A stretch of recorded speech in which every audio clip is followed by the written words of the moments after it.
Bueno, Daniel, muchísimas gracias por aceptar nuestra invitación y participar de este tercer encuentro anual de graduados de la Universidad Austral. Para nosotros, todos estos encuentros con los graduados son importantísimos, especialmente este encuentro en un momento tan particular, no solo de la Argentina, sino del mundo. Así que contar contigo, con Daniel Herrero, el presidente de Toyota Argentina, una empresa tan importante para nuestro país y una empresa, por supuesto, importante para el mundo, líder en la industria automotriz, para nosotros es un lujo, una gran satisfacción y sobre todo un valor agregado para nuestra casa de estudios y darle algún mensaje, por supuesto, después a nuestros graduados. Así que muchísimas gracias que destines algo de tiempo para el mundo universitario, en definitiva, que supongo que para la industria automotriz también es importante, ¿no? Así que muchísimas gracias. No, por favor, gracias a ustedes por la invitación. Daniel,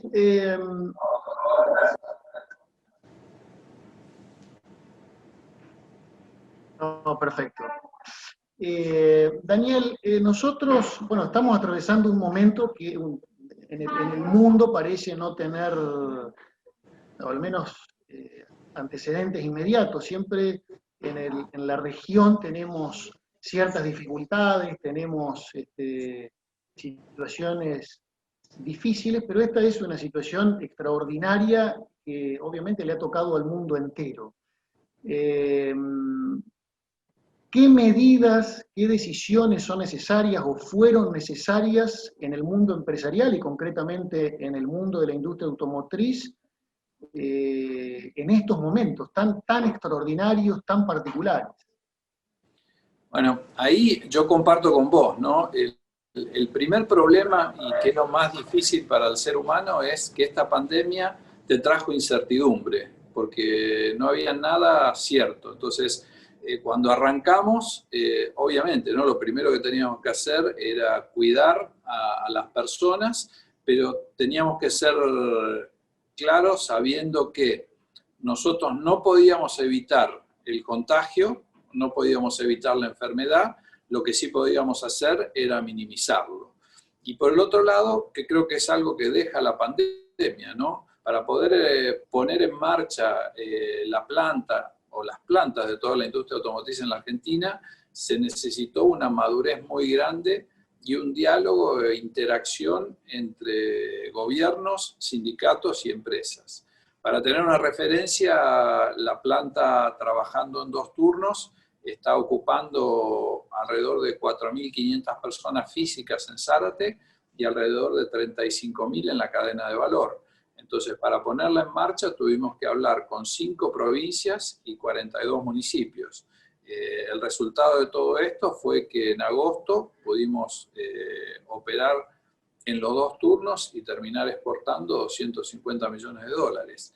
¿Qué es lo que digo después de esto? Es que indudablemente cuando uno tiene una crisis siempre sale una oportunidad.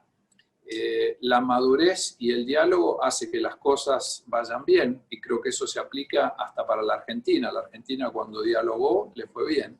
Entonces creo que hay que trabajar en esa dirección y trabajar con empatía, porque indudablemente teníamos que entender qué era lo que pasaba con la otra persona, tomar decisiones rápidas, asumir el liderazgo, porque en un contexto de incertidumbre alguien es el que tiene que dar mínimamente la dirección o alguna garantía.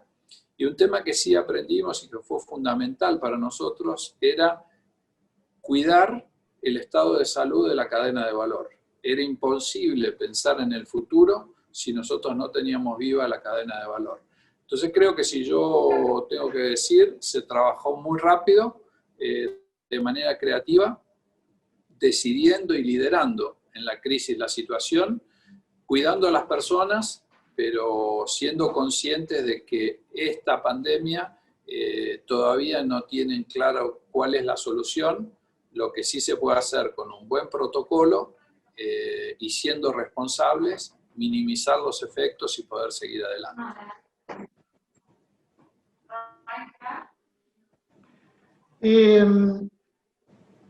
Definitivamente los desafíos han sido grandísimos y yo, bueno, soy abogado, con lo cual he visto con especial atención, y soy abogado de empresas, con lo cual he visto con particular atención y preocupación las fuentes de trabajo, las fuentes de empleo.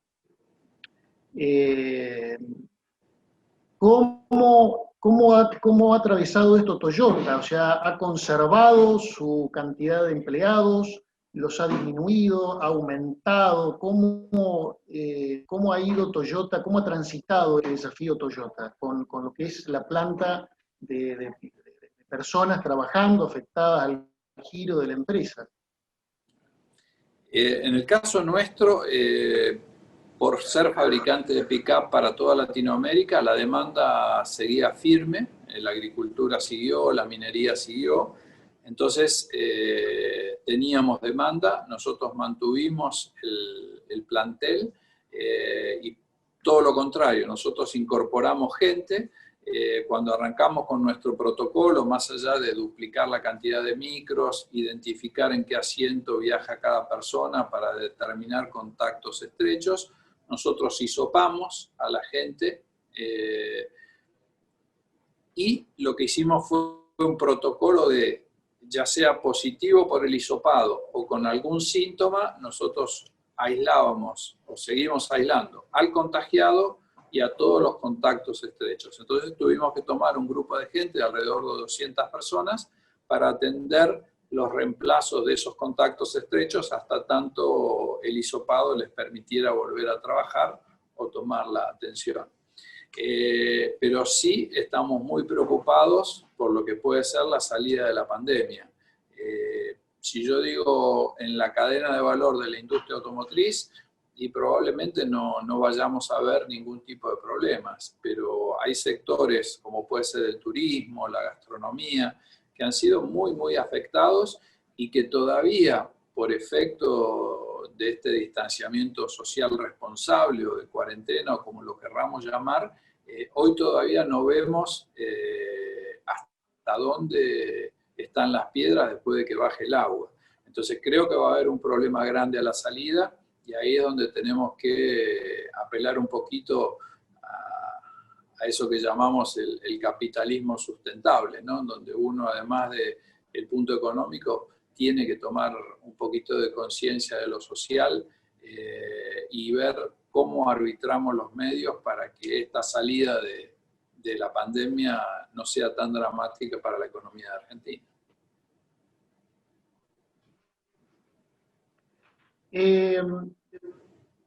Daniel, ¿cómo se mantiene en estos momentos la coherencia en la organización? O sea, ¿a partir de qué?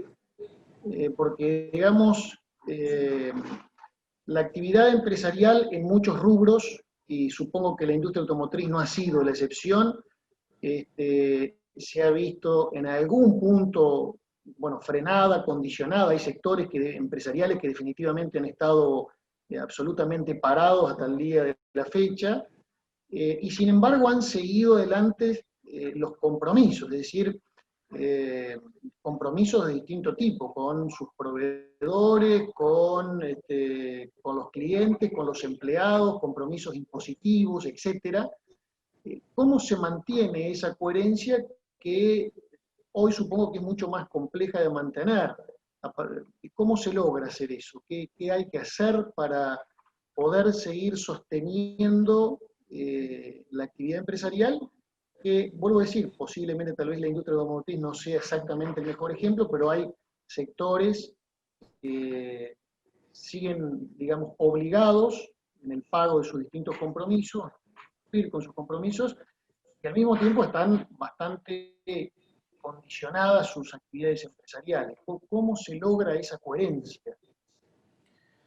En el caso de Toyota es mucho más fácil. El japonés tiene una visión de largo plazo y de confianza. Entonces, cuando arrancó la pandemia, el primer mensaje de Akio Toyoda en Japón dijo: ninguna pandemia va a cambiar nuestro destino de producción de vehículos. Entonces, con eso es el primer respaldo, y a lo que digo, lo que es a veces en la crisis el líder que tiene que demostrarle confianza a todos los que están debajo de él.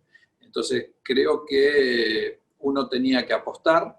Nosotros cerramos la planta el 20 de marzo y volvimos a operar con un turno el 18 de mayo. Durante todo ese periodo, porque indudablemente uno tiene que entender que las espaldas que puede tener Toyota son distintas a las espaldas que puede tener un proveedor del segundo o tercer anillo, entonces por eso digo la preocupación de la cadena de valor. Durante todo ese tiempo, más allá de las actividades sociales, de asistencia que hemos tenido con todos, estuvimos al lado de cada proveedor a ver qué le faltaba, hasta desde el punto de vista financiero, para seguir vivo, porque nosotros pensábamos seguir fabricando, que es lo que estamos haciendo ahora, y no podíamos perder a ninguno de esa cadena. El tema es que, obviamente, si uno mira el potencial de la bomba económica después de la pandemia que ha usado Alemania o Estados Unidos y la compara con las similitudes de lo que es la Argentina, tenemos un gap muy grande. Entonces creo que ese es el gran tema de cómo ayudar, y creo que de esto se sale más con financiación que con incentivos, ¿no? Cómo ayudar a esa consistencia en lugares donde por ahí el convencimiento está. Yo creo que mucha gente de la hotelería, de la gastronomía, quiere seguir con su gente, pero la realidad económica después de estar 6 meses parado lo hace imposible. Entonces, creo que uno tiene que mantenerse y ser consistente entre lo que dice y lo que hace. La gran diferencia es que en el caso de una empresa multinacional, las espaldas pueden ser distintas del plomero de un negocio de barrio, ¿no? Creo que ese es el gran tema a definir y ayudar, y creo que es un tema de todos.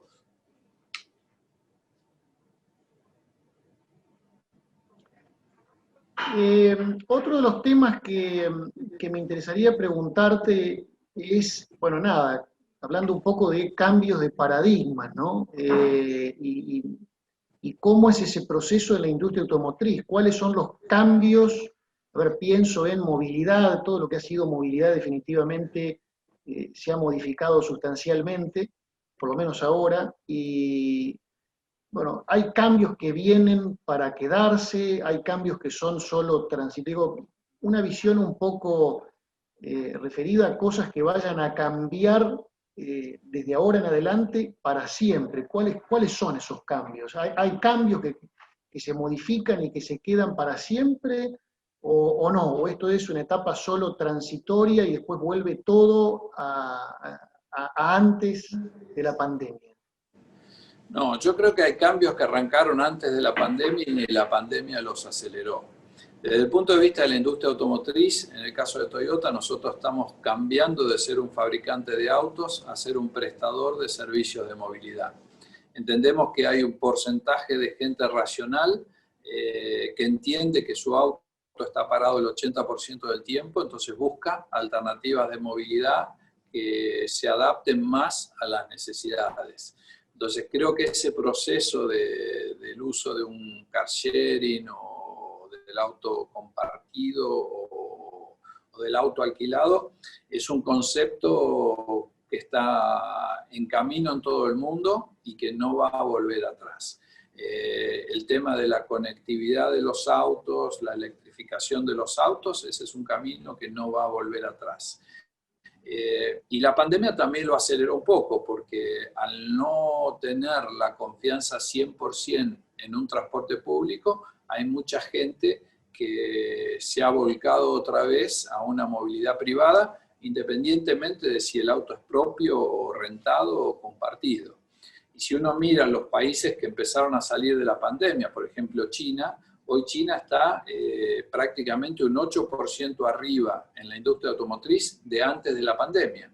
¿Eso qué quiere decir? Que hay mucha gente que decidió volver a tener como medio de transporte un auto, independientemente que sea propiedad o no. Y uno puede pensar, bueno, puede ser una inyección económica, pero resulta que cuando uno analiza el consumo de combustible, también está por arriba de la pandemia. Y en el caso nuestro, el consumo de repuestos está por arriba de antes de la pandemia. Entonces, indudablemente, hay una migración al uso de una movilidad más individual que no sabemos en qué medida puede llegar a quedar 100%, pero seguro que algo va a quedar de eso. Y el segundo punto que creo que cambió después de la pandemia es la modalidad de trabajo. Nosotros decidimos en el arranque, veníamos con algún esquema de home office muy, muy libre, cada uno se iba cuando quería, se arreglaba con el jefe, pero de golpe y porrazo nos encontramos trabajando con el 100% del personal administrativo desde la casa. Y funcionó. Entonces creo que eso es algo que muy difícil vaya a cambiar, y para mí está alineado con el mundo que viene de fronteras cada vez más tenues y de clientes más customizados. Si uno mira, nosotros siguiendo industria automotriz, ¿no? Suiza es un país que vuelve solamente con un 36% de trabajo presencial. Entonces, indudablemente, creo que eso es un paradigma que cambió, y ahí tenemos que ver también, ¿no? Un ingeniero que desarrolla los planos de una pieza para un vehículo de Argentina, ¿tiene que estar en Argentina o puede estar en cualquier parte del mundo? Entonces creo que esos son los paradigmas que vienen por delante. Y por el otro lado, obviamente, más allá de los problemas, ¿no? De cómo el profesional puede administrar los tiempos en su casa, es una solución.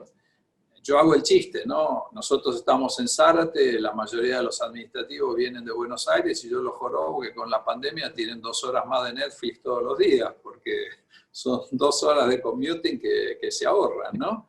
Entonces creo que eso es algo que la pandemia lo aceleró, y va a ser muy difícil que volvamos atrás.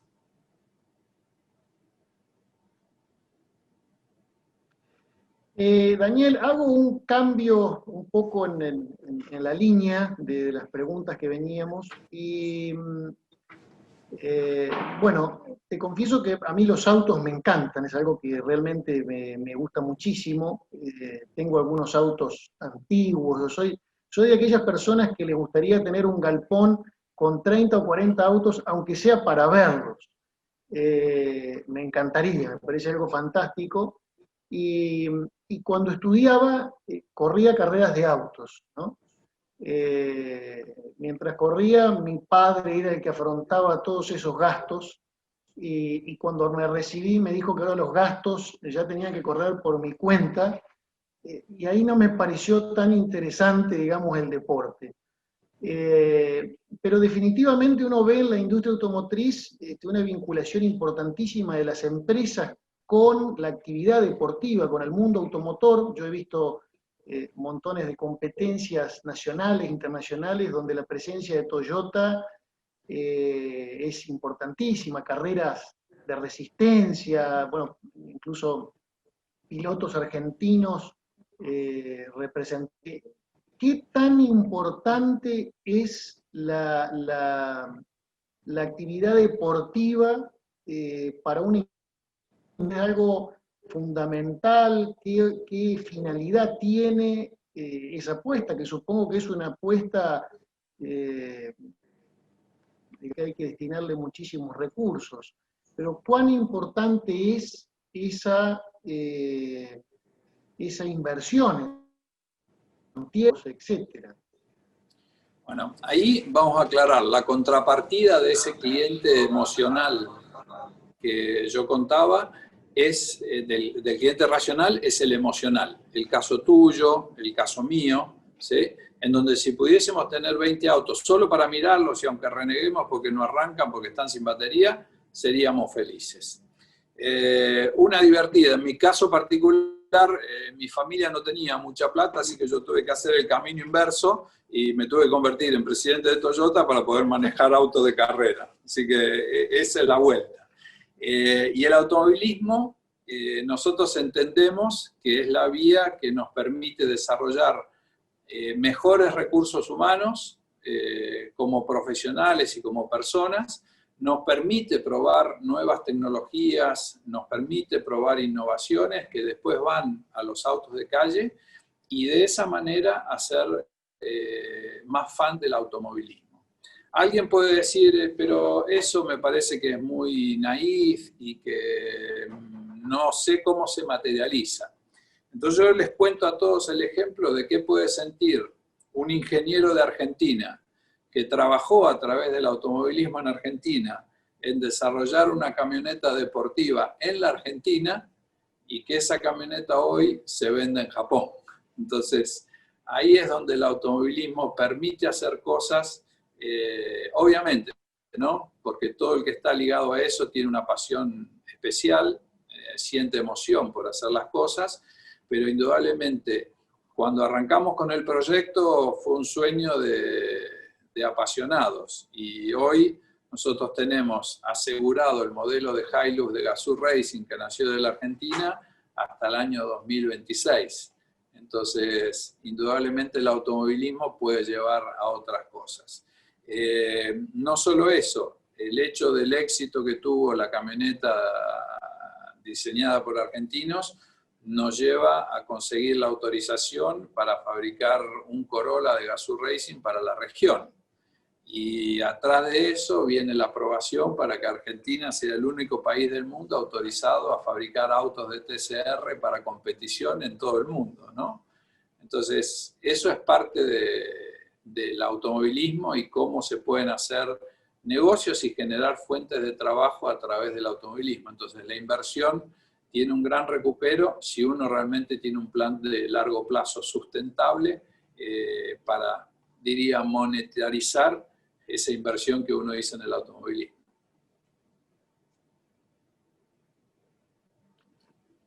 Daniel, y una última pregunta que me gustaría hacerte, que tiene que ver un poco con el mundo universitario, ¿no? ¿Qué importancia le da Toyota? Bueno, en una organización tan importante como Toyota hay trabajadores abocados de distintos sectores y con distintos grados de profesionalismo. Pero parece que la industria automotriz requiere casi de todos los personal algún grado de profesionalismo importante. Entonces, un poco la pregunta es, ¿cómo ve Toyota al profesionalismo, al mundo profesional, al mundo universitario?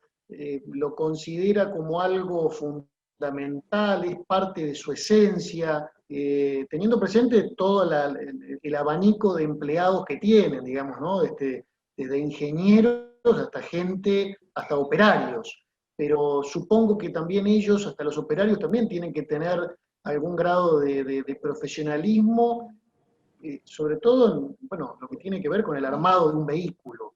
¿Cómo apuesta Toyota a eso, a profesionalizar a su gente? ¿Qué tiempo le destina, recursos?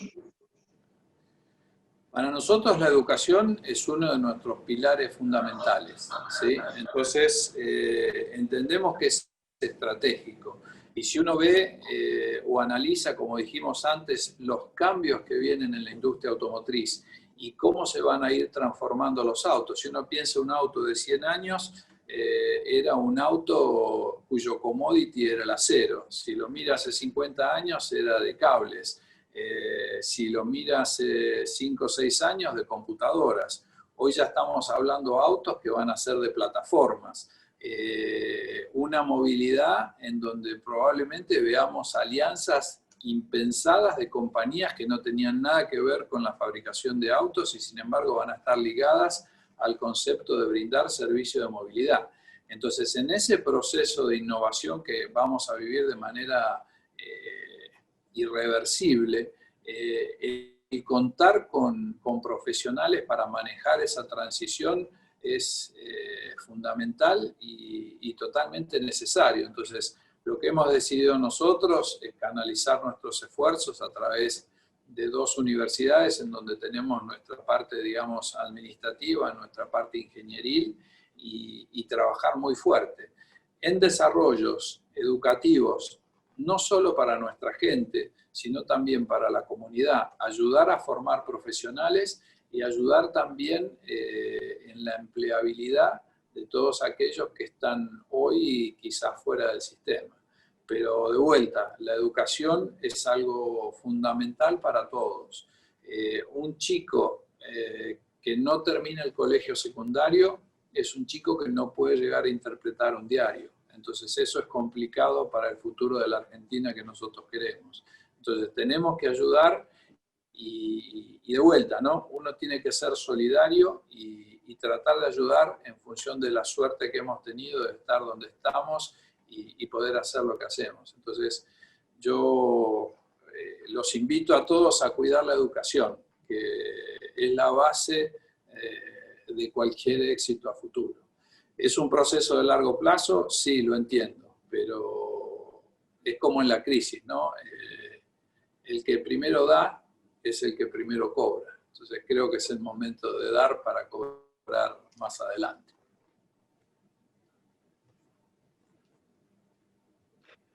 Bueno, Daniel, muchísimas gracias por este rato, por esta entrevista. La verdad que muy agradecido. Siempre es un lujo contar con tus mensajes y con tus aclaraciones referidas a la actividad de la industria automotriz. Me gustaría que en algún momento podamos ir con algunos graduados de la Universidad Austral a recorrer, a visitar la planta de Toyota. Siempre es un placer enorme ver cómo es esa organización empresarial tan imponente y cómo funciona todo casi como una máquina de reloj. La verdad que, como decía al inicio, he tenido la suerte de recorrerla y me gustaría por ahí que algunos otros graduados de nuestra casa de estudio tengan esa posibilidad, sobre todo gente vinculada a las carreras de ingeniería que lo van a poder aprovechar mucho más que algunos otros, ¿no? Nuevamente, muchísimas gracias. Espero que podamos seguir contando con vos para otras conversaciones y otras charlas. Y bueno, nada, si quieres dejarles algún mensaje a los graduados de la Universidad Austral, será un gusto para nosotros. Sí, les agradezco a ustedes, voy a estar todas las veces que quieran, están invitados a venir a la planta y les dejo una frase japonesa, ¿sí? La frase es Gambaró, ¿sí? Que significa que la perseverancia vence a la adversidad. Entonces, creo que es buena para aplicar de acá para adelante y especialmente en esta pandemia, y cuando lo vean acá en la planta se van a dar cuenta que se puede hacer y que la Argentina tiene posibilidades. Así que hay que pelear por ella nomás. Muchísimas gracias. Muchísimas gracias a vos. Bueno, lo despedimos a Daniel Herrero, presidente de Toyota Argentina. Nuevamente, muchísimas gracias y nos seguimos en contacto con todos los graduados. Un fuerte abrazo para todos. Gracias.